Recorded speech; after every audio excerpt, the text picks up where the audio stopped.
Well, that was a lot more stressful than it needed to be. Arsenal could have scored three, could have scored four, hit the post twice. I think overall, we got the job done. We won the game, but it was stressful. It was nervy in the last 15, 20 minutes. I think Arsenal really only played well for about 20 minutes. Even the commentators were talking about how fresh Arsenal looked coming off of a 6-0 win. Of course, a win earlier on in the league as well. And it just seemed like 20, 25 minutes. I suppose the first half we looked fresh and there and hungry, but really sort of dropped off. Scored the two goals, brilliant goals at that, really, really good team goals. But another game where it was a worrying end. Zinchenko with a bit of a mistake, but I will go on and touch that a bit later in the video. I want to make a very, very important point. I think Odegaard today, he was the best player on the pitch, in my opinion. And there's absolutely no coincidence that sort of poor run of form where he was being slated. James Maddison comparisons again, saying we need a more reliable number 10.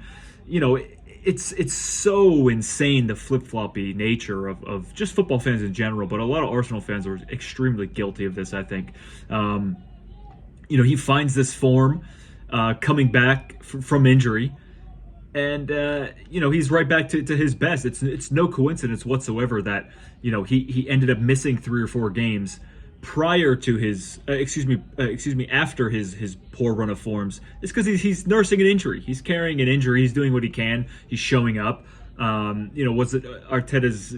Who knows what goes on behind the scenes. Maybe he's keeping something from him. Maybe he wants to play. He's the captain of the club, for fuck's sake. Of course he wants to be there. The whole slating of it is really, really boring. Odegaard, best player on the pitch today. I think Saka was probably second. Martinelli, of course, brilliant again. That front three, Jesus, really, really good. And of course, Declan Rice, fantastic. I don't know. I guess we call Saliba a Rolls Royce. I don't know what you want to call Declan Rice, but absolutely fantastic from him today. I think David Raya probably fuming at Zinchenko. Of course, everyone wants to keep a clean sheet. Zinchenko, just one of those things where I wonder, why can't we just hoof the ball up the pitch? I don't know if this is Arteta's. You can't put it on him. We like to play out from the back. A lot of teams do, but in times like this, 5-6 minutes left before extra time, ahead of time, just get rid of it already. Just get rid of the ball.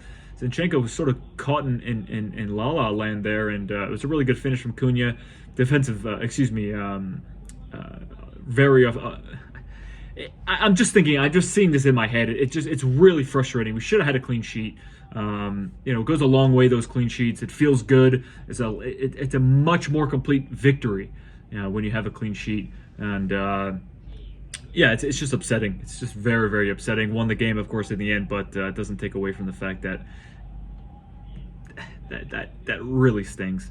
4-point gap. Spurs tomorrow could do Arsenal a huge favor. Wouldn't that be funny? Spurs sitting on 26 points, 3 losses in a row. It's not even funny anymore. It's just pathetic.